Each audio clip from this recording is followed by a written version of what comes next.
Welcome everyone to Neverwinter on PC.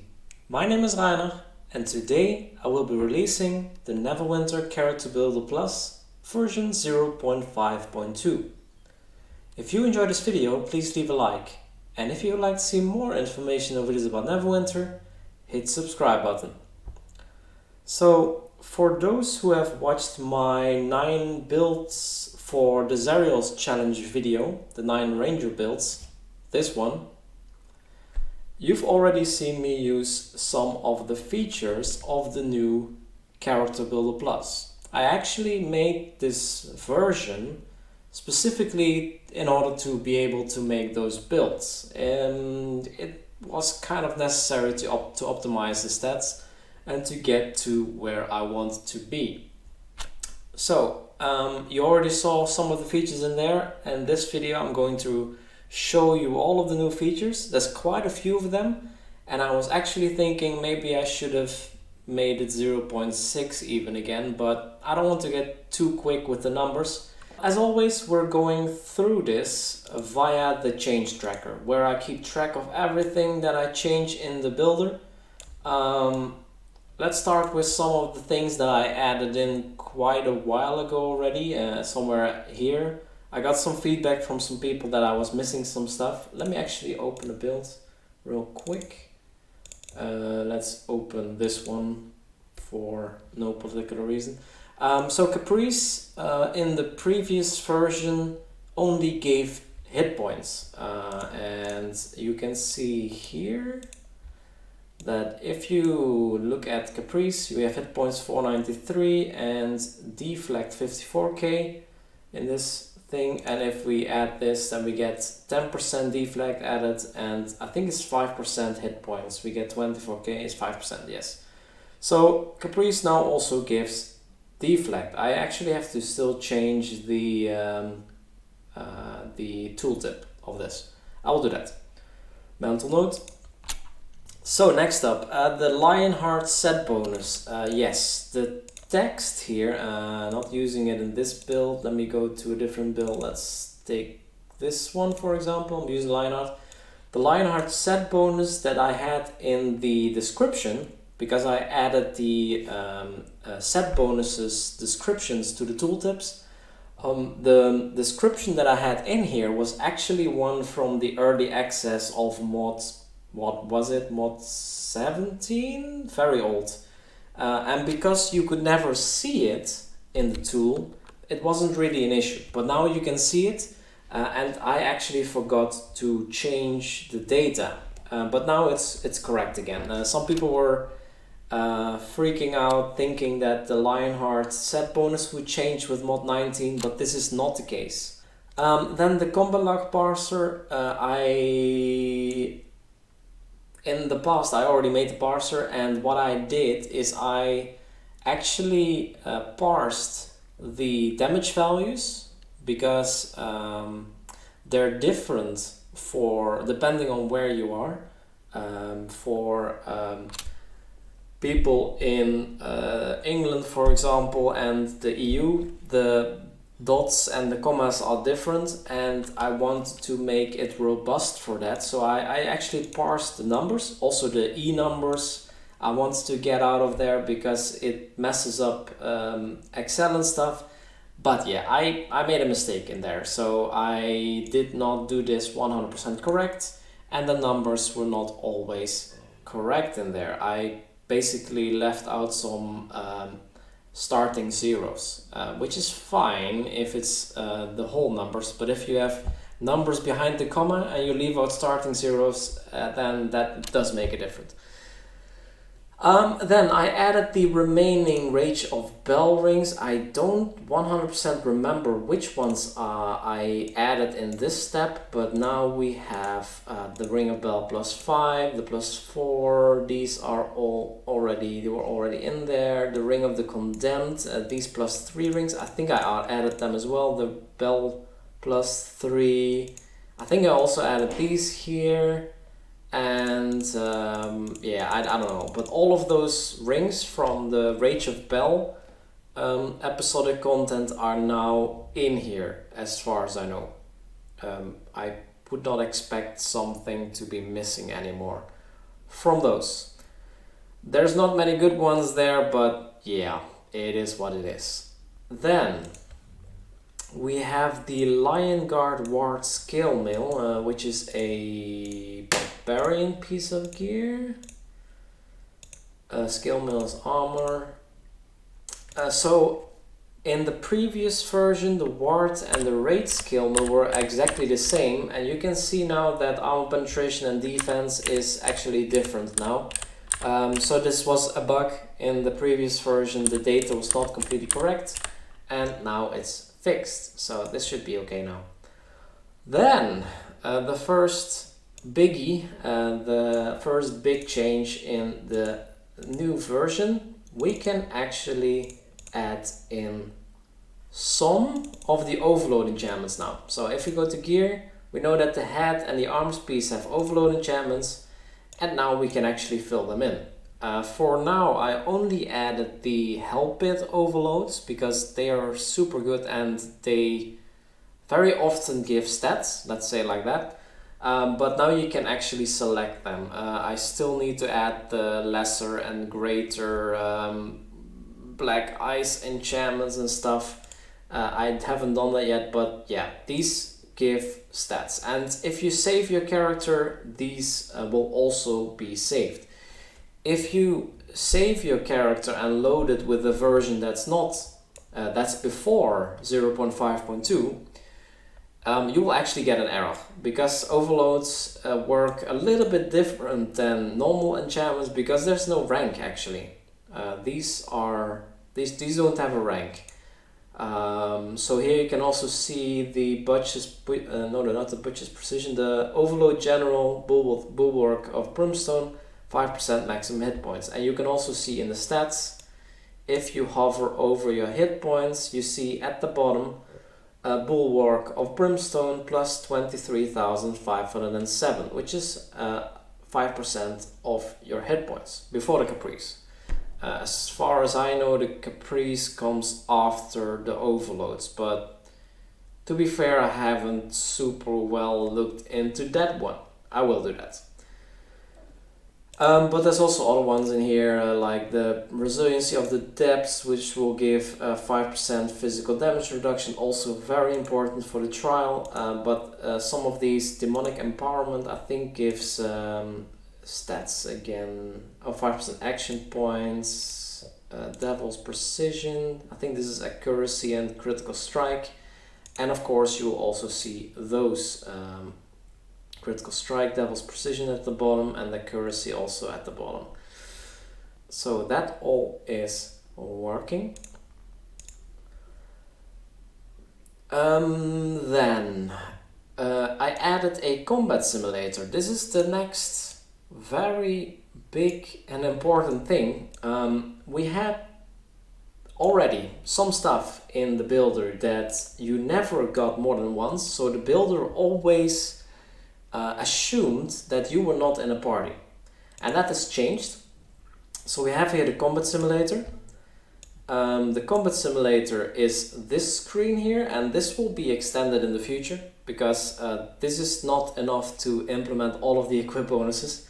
Right now what you can see here, you can select whether you are in a party, and you can also select how big the party is, and this will have an effect on some things, some equip bonuses and some other stuff. You can also select how many of the people in the party have VIP, and this will affect your hit points. You can see here that you have 10,000 VIP buff. Without this it's only 2,000 because you've selected VIP here, rank 12, but if you set this lower, you'll see that the VIP buff automatically adapts with this. For the raptors also, if you have a raptor slotted in your companions here, your raptor's instincts, you can actually get 10,000 power from this now instead of the 2,000 that you always got in the past. So if I hover over power here, you see near the bottom, raptor's instincts is now plus 10,000. And if you lower this once again, you will see that the power will automatically adapt. And you can even set it to 0, which is a little bit weird because you're using it already. So maybe the minimum should be 1 here, I don't know. It doesn't matter too much. Also, we have hit points here, which you can turn down, and it will also actually show up here. I don't know if that's super necessary, but I thought it would be interesting to add that here as well. But more importantly, some equip powers only give you stats if you are above a certain amount of hit points. I don't know if I'm using that in here. I think these here. When your health is greater than 85%, your power is increased by 7,500. So if I go to 85% here, you see that my power is 189,315, and if I go one lower, wait, I'm not in combat, my bad. So this only works in combat. So you have to enable combat first, and you can see that you will already get some extra boosts from other equip bonuses. But now if you go to 84%, you see that you will lose some power. And that is the 7,500 that you see at the bottom. Champion's Might, 7,500. And if I go to 84 or lower, you see that that 7,500 actually disappears real time. There's also some other bonuses like, let me see, what else do I have on here?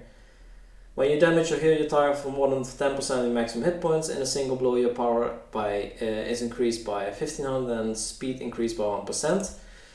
That's the big hits here. It's set to 0 by default. I need to edit this label here. But if you increase this, you will see that power is actually increasing up until stack number 5, and then it doesn't increase anymore because 5 is the maximum. You can see that this is actually working now. There's also equip bonuses that grant extra power when enemies are killed, or your enemy HP is a certain amount, or your distance to the target, or how long you are in combat. A lot of the equip powers, and there's almost 400 in the database at the moment, most of them I have implemented. I still have about 125 to do or something like that. The most important ones I have currently implemented, the ones that give statistics, I mean. So yeah, this is a big game changer. You can still disable both of these, and then you have the same functionality as before. But yeah, you can also enable this, and then you see what your actual statistics in combat will be, which is super helpful because it can show you what is better in combat. So that's that. Also, I improved build performance, and this is a very vague thing, but some of the calculations, especially if you were loading a build, it could take a couple of seconds actually to load, and right now it's a lot quicker. What did I do? I actually, and now you can see it also, if you load a build, you can see it actually changed twice, like in the game. What I did is, if you add or change something in your build very quickly, and that is what load does, it changes, it adds items from your save file in rapid succession, and I will only calculate the statistics if for 100 milliseconds nothing is added to the build. And then I do the calculation. Of course, my companion influence will be changed, and this is forwarded to the companion statistics, which are also calculated, and then I have to do another calculation with that. So that's why you can see it change twice if you, for example, load a build, because a lot of stuff is changing, and you see it change twice. So that's that. It just makes it that you don't calculate the builds. If you load a build, it will calculate it, at least in the past, it would calculate it by for I think like 100 times or something like that. Super crazy amounts of times. Then, if that wasn't enough, we also added a Survivability Analyzer for the Cyril challenge. And this one was already in here as a coming up. And for those who are working with the character builder, you already know this Tower the Mad Mage Survivability Analyzer. I also made this now for the Cyril's challenge. So you can see exactly here the unavoidable hits. You see which one you will survive and which one you won't. And with this build that I selected right now, this is an Avernus build, you will die with a lot of mechanics. So let me actually load a Zariel build. And you can see that I will live through a lot more. Let me see, why am I dying of Rain of Swords? Well, actually I need to enable my Bark Shields. And that's about it. So now I'll live through this one. And I actually should also enable my combat stats, because I will be in a party with everyone VIP, which will give me some extra hit points, which you can also see here, by the way. And let's also just enable this. Zariel will be a long trial. You have one enemy. The rest is fine. And Weight of Virtue, you can see that if you do nothing with your Bark Shield and this build, you will actually die by quite a bit. What you often see is, or what you should do, is on the Weight of Virtue, you should use a Griffin, and typically also Wyvern Venom Knives. And I see you still kind of just die. So what also will happen here is if you have a healer, or well, I only have the Paladin healer in here, but Warlocks also can give shields now, and they're not super big, but still they give a shield. And if the Paladin gives you a crit barrier, you will be fine through this hit. And that's what you typically will see in the challenge. Also important to show you the impact of this vulnerability up, you can select how many stacks you have, and then you can see what you will actually still survive. So if I have a stack, then all of a sudden this Paladin with the Griffin and the Wyvern Venom Knives is not going to cut it anymore. You will still die. It's going to be by a little bit, but it's still not going to be enough. If you have 2 stacks, actually in the top not much will change, but at 3 stacks, the top also not much changes, but you will die a lot from a lot more in the bottom. And at 4 stacks, well, Celestial Armory will also kill you if you deflect it. But yeah, I guess I have a pretty decent build here. As you can see, Celestial Armory will always kill you in this case, but you have to remember that this is kind of when the bar in phase 4 is fully charged. If you do enough damage, if you have a build that does enough damage, or you have a little bit more HP still, because that's definitely possible, then it will do less damage and you can survive it. Also, while this is going on, you have some extra time, and you will typically get like a Hallowed Ground and maybe a Phalanx, and then all of a sudden, and we can actually not do the Wyvern Venom Knives here, or the Griffin, so this is still painful. But yeah, you have to find a way to actually survive this. You can see here that the HP, remaining HP is minus 7,000. So if you are a little bit quicker and the bar is not completely full, you will actually survive it. If you want to know exactly what the other skills are, because you only see the names here, which is, I can imagine, not enough, you can go through to my video guide that is here. You can just click on this button, and there in that video I will explain to you all of these mechanics and how to avoid the avoidable hits, and also how the unavoidable hits work and how this vulnerability up works, for example. Then we have a couple more things in this survivability analyzer.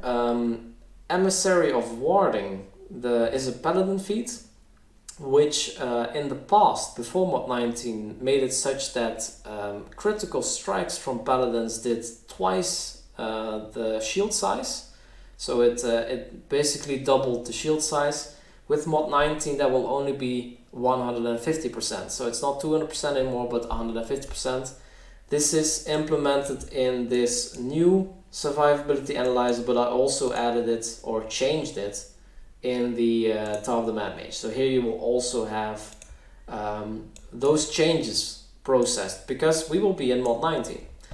Then I added hallowed armor. We had the wizard shield here before, which was actually nerfed in mod 17, I think, and I disabled it from there. But now you can also select this. It is a 5% defense increase, so you get 5% less effectiveness on the incoming damage. If you are under the effect of Channel Divinity, is actually 10%. So for clerics, this is a pretty nice thing to use in the trial. So I added that one. And also I got another tip from Skull Elf actually, that you can also stack Wyvern Venom knives.